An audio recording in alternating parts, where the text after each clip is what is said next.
За сайн байцгаана уу? Та бүхэндээ энэ удаа залуунасаа удаан хадгалах алтан дүрмийн талаар танилцуулъя.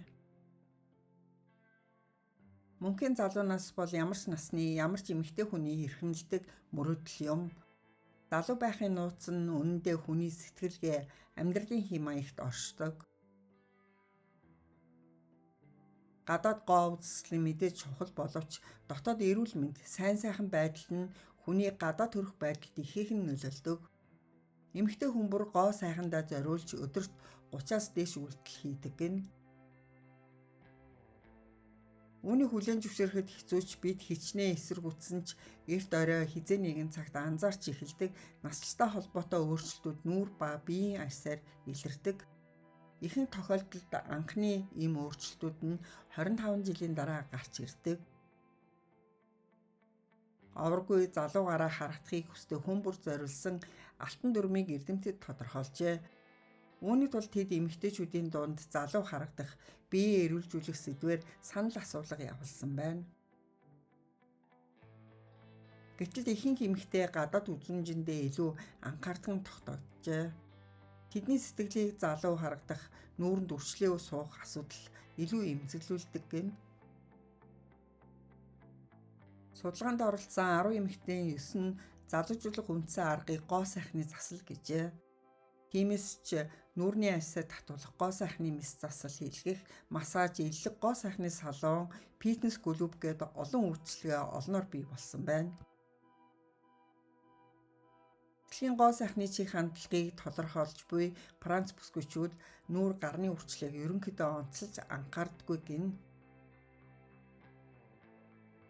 Тэд эрүүл биес, харуул ухаан, залуу хэм маягаар амьдрах боломжийг сонгодог. Залуу хэм маягаар амьдрна гэдэг нь биеийн болон оюун ухааны хүч тэнхээтэй байхыг хэлнэ. Бидний нэг хэсэг гоо сайхан массажистууд асар их мөнгө зарцуулахад бэлэн байдаг.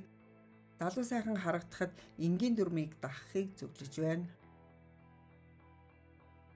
Үүнд нэгдүгээрт нь биеийн жингээ доктортой байлгах. Залуу насаа удаан хадгалахад биеийн жингээ доктортой хэмжээнд байлгах нь зөвхөн жингээ хасах тухай биш, харин эсийн түвшин жингийн огцом хэлбэлзэл үүсгэхгүй байх шинжлэх ухааны хамгийн чухал дүрм юм.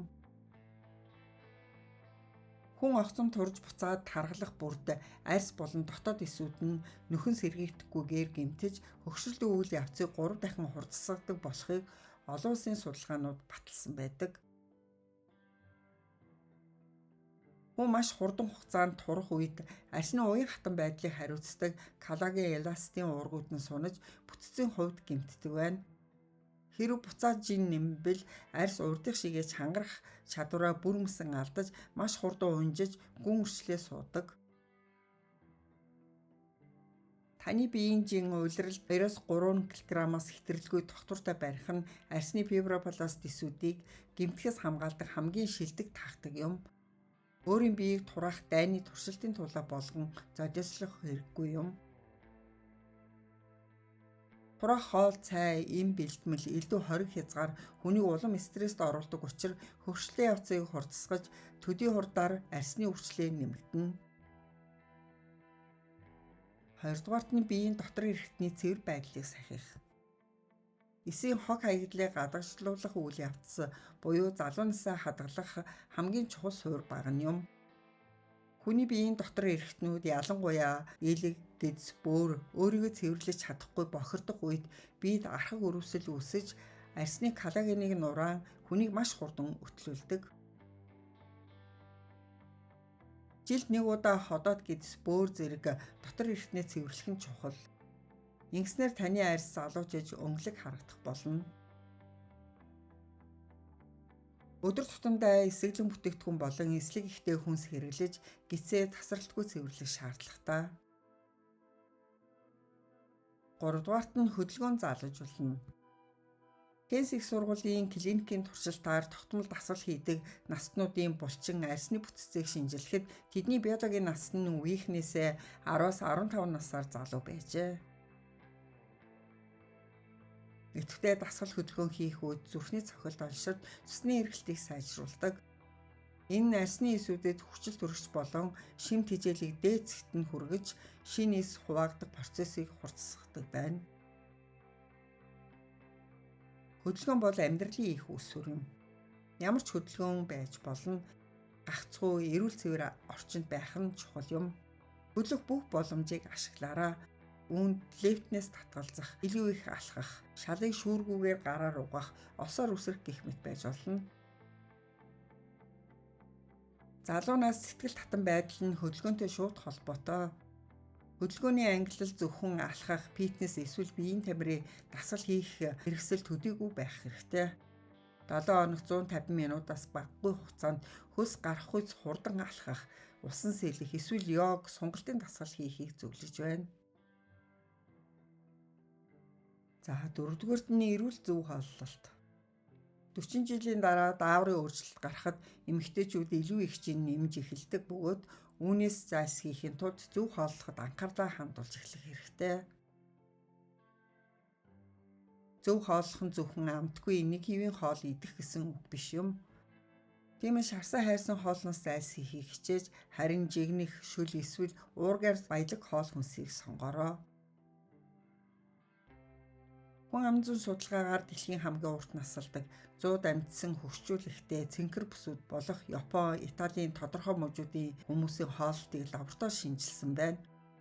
Тэдний хоол хүнсний 90% нь ургамал суурьтай антиоксидантаар баялаг хоол байдаг байна. Энэ нь эсийн хөгшрөлийн гол шалтгаан болох өрөвслийг дарангуйлж эсийн энергийн үйлдвэр болох митохондрийн үйл ажиллагааг залуу хэвээр нь хадгалдаг. Боловсруулсан бэлэн бүтээгдэхүүн, цагаан гурил, сахар зэрэг глюкоз үүсгдэг хүнсийг хасаж байгалийн антиоксидант болох А, С, Е витаминаар баялаг шинэ жимс, хүнсний ногоо, үр тариа болон бусад хоол хүнсийг хэрэглэх. Түүнчлэн өдөрт дунджаар 1.5-аас 2 литр ус уухыг зөвлөж байна. 5-дугаарт нь өдөр бүр арьсаа арчлах. Өдөр бүр хийх арьс арчилгааг 4 болгох хэрэгтэй. Өдөр нь хичнээн хэцүү байсан ч хичнээн ядарсан ч нүүр будалтыг заавал арилгах, хөнгөн болгох, түрхэх цагийг чухалчлах хэрэгтэй. Цэвэрлэх, чийгшүүлэх, хамгаалах энгийн өдөр тутмын дэглэм нь тогтворгүй нарийн түүхтэй дэглэмээс илүү үргэлж үр дүнтэй байх болно. Арьс судлалын судалгаагаар арьсны хөгшрөлт, унжилт, гүн өрчлөөсийн 80%-ийг зөвхөн нарны UVA туяа үүсгдэг болохыг тогтоосон байна. SPF 50-аас дээш нарнаас хамгаалах тосыг өдөр тутамдаа түрхэж хэвших нь коллагены бүтцийг хамгаалах хамгийн ихний алхам юм. Арьсаа үе үе эрхлүүлээрэй. Ингэснээр арьсыг эрүүл өнгөлөг харагдуулах болно. Сайхан харагдахын тулд өдөрт дор хаяж 7-оос 8 цаг хангалттай унтах хэрэгтэй. Энэ арьсыг нөхөн сэргээх залуужуулахад туслана. 6-дугаарт нь амьдралд илүү эерэг хандаарай. Харвардын урт хугацааны судалгаагаар амьдралд эерэг өгөөмөр сэтгэлээр ханддаг хүмүүс сөрөг хандлагатай хүмүүсээс дунджаар 7.5-аас 11 жилээр урт насалдаг төдийгүй эсийн түвшинд хамаагүй залуу байдгийг баталжээ. Амьдрал эерэг хандаж талархах зуршилтай байх үед кортизол дааврын хэмжээ 23%-аар буурдаг болохыг баталсан байна. Эерэг хандлагатай бусдад тусалдаг, талархаж чаддаг хүмүүсийн биед аз жаргалын даавар болох допамин, серотонин, окситоцины хэмжээ нь дээд зэгтээ хүртэл ялгардаг байна. Эерэг бодолтой хүн амьдралаас илүү ихийг хүртдэг. Тиймээс гоо үзэсгэлэнтэй залуу байх хамгийн шилдэг дүрэн бол тархиа сөрөг бодлоос бүрэн цэвэрлэж амьдралыг дандаа эерэг өнцгөөс талархан харах зуршил юм. Залуу сайхан харагдана гэдэг бол хайр халамж, сэтгэлийн дулаан бүлээн зан, бусдыг хүндлэхтэй нэгт салшгүй холбоотой юм. Та өөрийнхөө тухай мартаж болохгүй. 7 хоногт ядаж нэг удаа өөртөө бүрэн цаг гаргаж зориулах боломж олгороо. 30 хүрснээс хойш 30 жилийн дараа ч залуухан харагдаж болно. Та бүхэндээ амжилт хүсье.